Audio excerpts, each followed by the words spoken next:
Zero Time Dilemma, the third and potentially final entry in the Zero Escape series. Lest we get to Chikoshi that horse. This game is nothing if not interesting. A miracle product born from a troubled production that bears the scars of the developmental hell it went through. Zero Time Dilemma is a flawed game. A visually muddled experience that attempts to toe the line between campy sci-fi and genuinely thrilling and engaging set pieces, but only partially succeeding.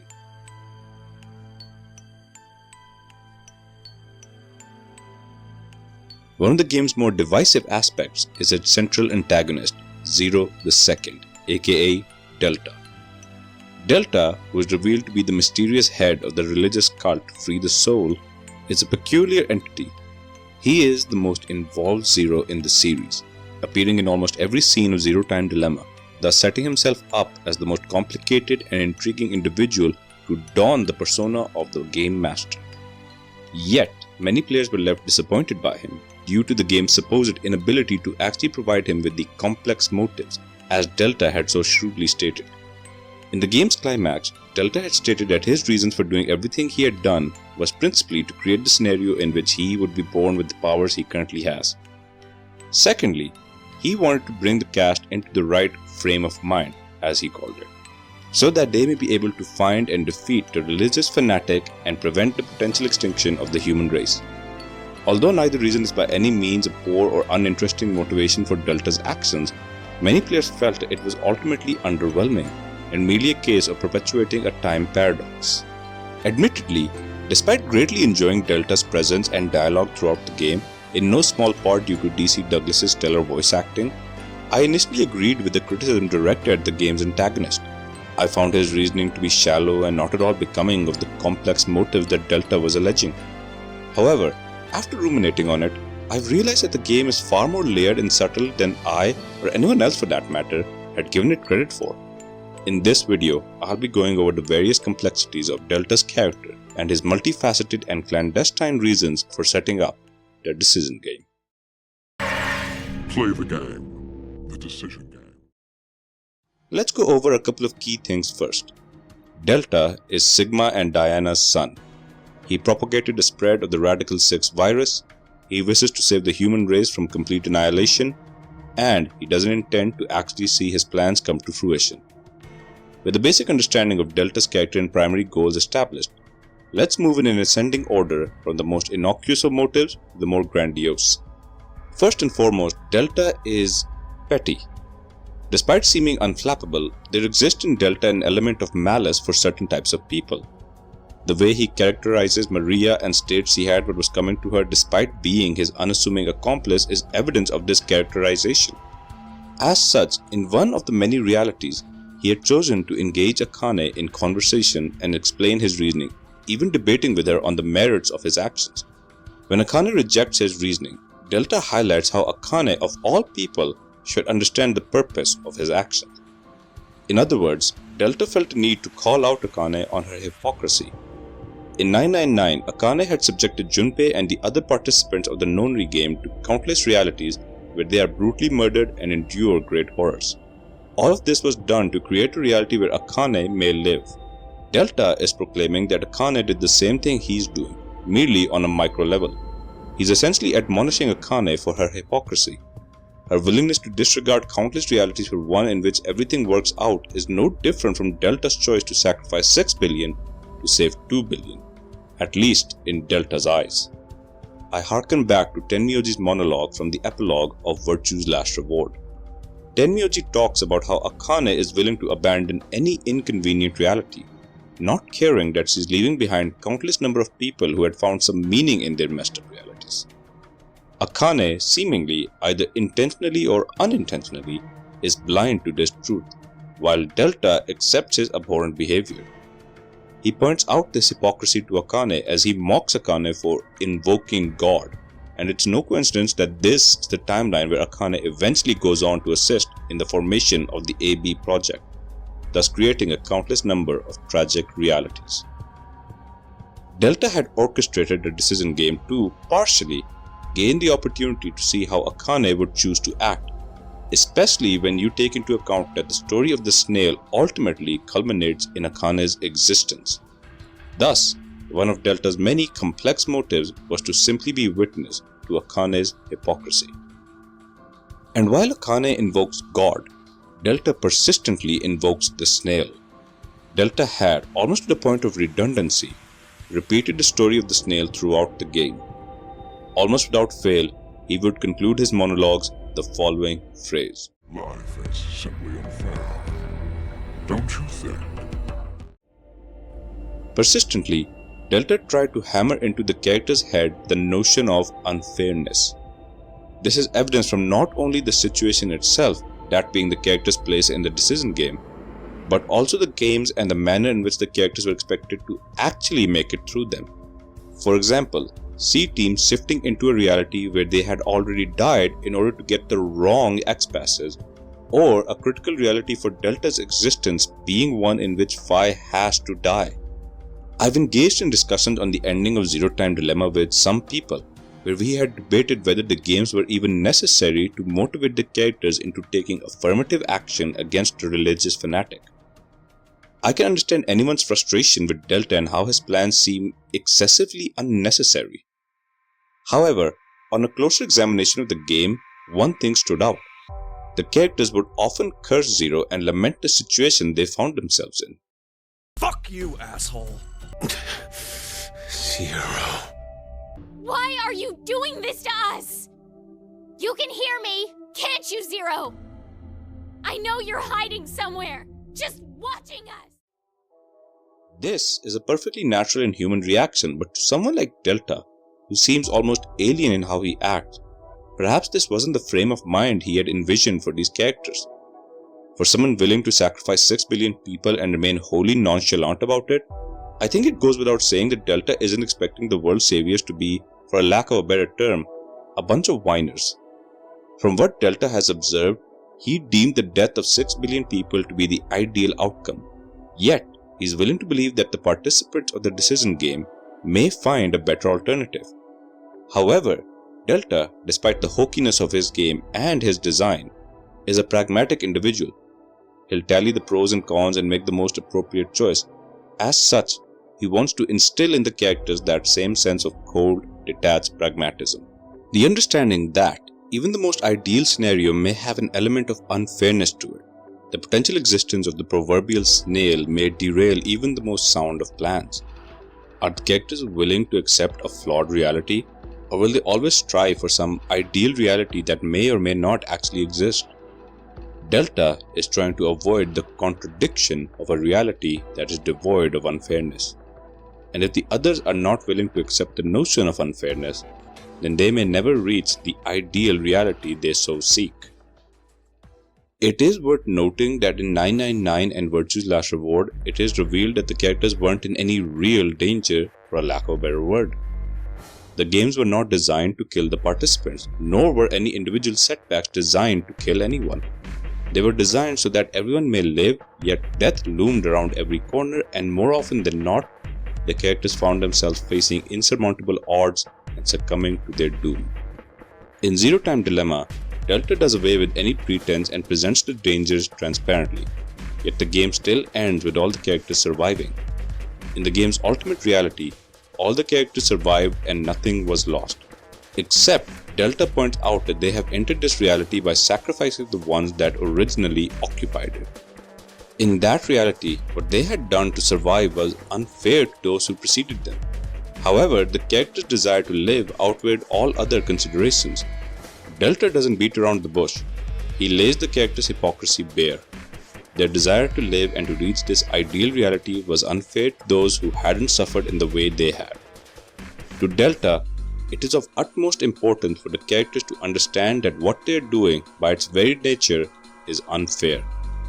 As already highlighted, the characters were able to survive their ordeal by sacrificing the lives of the ones who won the coin toss. I refer back to Delta's conversation with Akane, wherein the latter had condemned the former's actions as being inhuman. Sacrificing people for some supposedly faraway happy ending is not acceptable, a sentiment echoed by Phi, who stated, Hey, it's all right. Everything turned out fine. There's no way I'll accept that the end justified the means. As I've already mentioned, this is hypocritical of Akane, as she has previously discarded many lives to ensure her own survival. In the end of Zero Time Dilemma, Delta's final decision game involved the participants debating on whether they should switch places with the versions of themselves who won the coin toss. The final moral conundrum Delta places before the characters is this: are you people truly willing to do what is necessary? The frame of mind Delta refers to is the willingness to be cruel, to be unfair, and to be the proverbial snail in any given timeline. If these characters are willing to create an infinite number of realities for their survival, are they similarly willing to discard those realities for the sake of their goals? Unlike M from the time travel flick that we won't be naming, who was wholly unaware of the consequences of his actions in relation to M2, the characters here are aware of the repercussions of their actions. They are willingly condemning not just alternate versions of themselves, but entire realities to unspeakable tragedy. Delta, perhaps a bit too subtly, is attempting to hammer in the understanding that the pursuit of a perfect world will leave in its wake an infinite strip of misery that the characters must reconcile with. In fact, the final decision is not to condemn alternate versions of themselves, they've done that several times throughout the story, but rather to condemn versions of themselves that had succeeded in attaining their happy endings. The alternate versions of themselves had won the coin toss, while the versions of themselves they had switched with prior had lost the coin toss. For the latter, an unfair conclusion was a foregone destiny, whereas the same is not true for the former.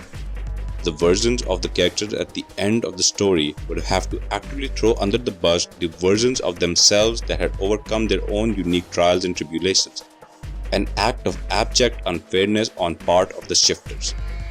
The frame of mind Delta refers to is a far more complicated matter than can be superficially gleaned, though that is arguably a fault of the writing, a failure to effectively communicate to the audience the complexities of what Delta is describing. Reaching now the most magniloquent of Delta's motives, his messianic need to save the world. In the end of Zero Time Dilemma, Delta says that he has created a reality where everyone may live. He seems to take great pride in this fact. Delta knows that his time is limited. He is 124 years old after all. So he is restricted in what he can actually do to stop the religious fanatic. Hence, he turns to the participants of the decision game, prepares them mentally and emotionally for the task ahead, all in pursuit of the noble goal of saving the human race. He even says so. With the fate of you, me, and the human race in the balance. In order to better understand Delta's motives here, we must turn back to Free the Soul, the cult founded by Delta which had the express purpose of freeing one's soul from their current realm and ascending to a higher plane.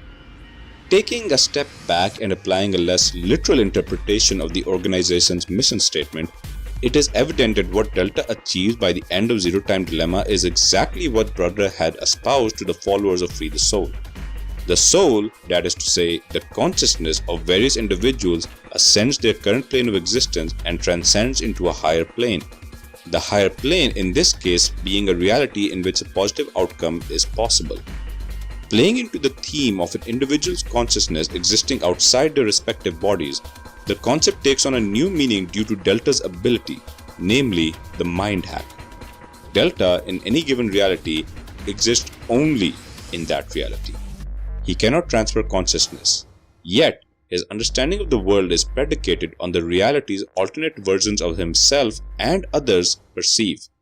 In essence, the collective understanding of Delta's world comes from realities beyond his own, similar to the concepts described by Akane in Virtue's Last Reward. In summary, Akane asserts that a holistic understanding of the third dimension can be perceived from a being occupying the fourth dimension. However, does Delta's ability not throw a wrench into this hypothesis? Delta is aware of the past, present, and future. He is clearly aware of the events of Virtue's Last Reward, all the while being confined to a single reality. This does come with certain caveats, as Delta in any given reality requires sureties such as the forced quit box to establish and determine his own understanding. Thus, his plight to free the soul and go beyond does not involve a supposed fourth dimension. Rather, it comes down to a transfer of information within the same plane of existence but at separate points. As such, the goal of Free the Soul was to have a practical application of the thesis purported by various characters throughout the series. Less grandiose than what has been assumed, but nonetheless, this multi-dimensional understanding of realities has clearly instilled in Delta a certain complex. Much of Delta's behavior and motives can be explained by the development of a Messiah or God complex that has compelled him to not only establish the cult of Free the Soul, not only did it compel him to take on the role as the world's quote-unquote savior, but it compelled him to meddle with an infinite number of realities for far more abstract goals than something more readily apparent like in 999 and Virtue's Last Reward. In this video thus far, I've suggested that Delta may have planned and executed a decision game in order to challenge Akane, to fulfill the objective of Free the Soul, to have the characters be aware of the repercussions of their actions, and to be the fourth-dimensional spectator, so to speak. All of these are lofty in their scope, some more than others. But there is one goal that stands apart, an objective that was revealed in a sequence that I never see anyone ever discuss. This sequence reveals Delta's more intimate and personal reason for doing what he's done. I am of course referring to the sequence in which Sean confronts Delta and demands to know the purpose of his existence. To recap, Sean becomes aware of the fact that he is an AI and questions Delta on why he exists and why Delta chose to give him a personality. In the entire game, Delta is stoic and unfeeling, yet in this brief moment, he hesitates and lets a sliver of emotion slip through. If you wanted an assistant, wouldn't a simple robot following commands be enough? I wanted to see the world as you did. The world of that boy, Sean. Why is that? Why is this sequence so removed from the rest of the narrative? In fact, what purpose did his dialogue with Sean actually serve? Ultimately, Delta imparted onto Sean the code needed to remove his head. This would play a role in another reality. However, everything preceding it is in no way connected to any of the goals discussed thus far. At a closer inspection, it becomes apparent that what transpires in this sequence is the secret wish held by Delta that undercuts everything that occurs in the story. The tale of the snail relates to each member of the cast, including Delta. It is readily apparent that the old man Delta refers to is himself, and his relationship with the young boy is perhaps the most significant emotional connection Delta has had since his brother left. I refer to one particular piece of dialogue, one line that is antithetical to the goals and motivations of almost every character in the series. When the young boy was told that his disease was incurable and death was imminent, Delta recounted the following. He never laid blame. He simply, quietly accepted his fate. He did not despair. Giving up on his life did not mean he gave up on his dreams. In a vacuum, there is nothing particularly profound in this dialogue. Yet, in the context of the entire series, it transforms into something so utterly significant that it baffles the mind that no one ever discusses it. The goal of each Zero, in essence, has been to rectify some wrong, to rewrite history and change fate. Yet, this boy had never considered such a thing. Unlike all these messianic characters, this boy simply and earnestly accepted the reality he was in. Akane, Sigma, and even Delta do not have the capacity to do such a thing. We return to Tenmyoji's dialogue in Virtue's Last Reward, of the biker gang that found meaning in their tragic circumstances. It is a similar sentiment, but in Tenmyoji's example, there still existed the possibility of betterment. Yet the same is not the case for the young boy, whose death was imminent and his future sealed. Yet the boy still accepted his fate, and this simple acceptance has had an innumerable effect on Delta. Delta, for seemingly paradoxical reasons, offers Sean the choice of replicating his consciousness and having it live a false life in virtual reality. Perhaps the dream the young boy shared with Delta was the desire to live, and Delta, unable to defy the earnest acceptance of death by the young boy, could not create a reality in which he truly lived. Thus, he settled for a false, vacuous reality to appease his own need for closure while still respecting the wishes of the young boy. This is Delta at his most vulnerable and human, at his most ambiguous, at his most complex. In this sequence, we are made witness to the most profoundly impactful counterpoint to the conundrums and queries raised by this series, and Delta, the most seemingly omniscient character, is at a loss on how to address such a claim. Perhaps in the deepest recesses of his heart, Delta, more than anything, wanted the characters to finally, truly and earnestly, come to accept the reality of the world they occupy, to stop looking over the crest of the proverbial hill and come to terms with the hands they've been dealt, just like that young boy who lives a false life under a false sky. To be very honest with you, it took me a while to come around to Delta, and it shocks me to no end that I have. But Uchikoshi was able to craft a character that truly embodies the complex motives he espouses. The subtlety and layered characterization not only makes Delta one of my favorite characters in the series, but I would go so far as to say that he is the best antagonist Uchikoshi has ever developed. With all that said, I would be remiss if I didn't highlight that the game's often subpar script and messy narrative structure made the act of engaging with the story unnecessarily difficult. And honestly, I do not fault any player for missing all the subtext and layered storytelling regarding Delta. The game simply doesn't do the best job in getting its ideas across. However, I do emphatically state that taking the time to dive deeper into this narrative proved to be a truly rewarding experience for me, as I was able to tackle with and ruminate on the more complicated matters and aspects of not only Zero Time Dilemma, but the series as a whole. I still hold that Zero Time Dilemma is the weakest game in the series, but after considerable deliberation, I also think it's the most ambitious and uniquely clever game in the series as well. I'm sure many of you found my explanation didactic and needlessly wordy and convoluted, but hey, I wouldn't be a Zero Escape fan if I didn't explain things in the most bizarrely complicated way, now would I?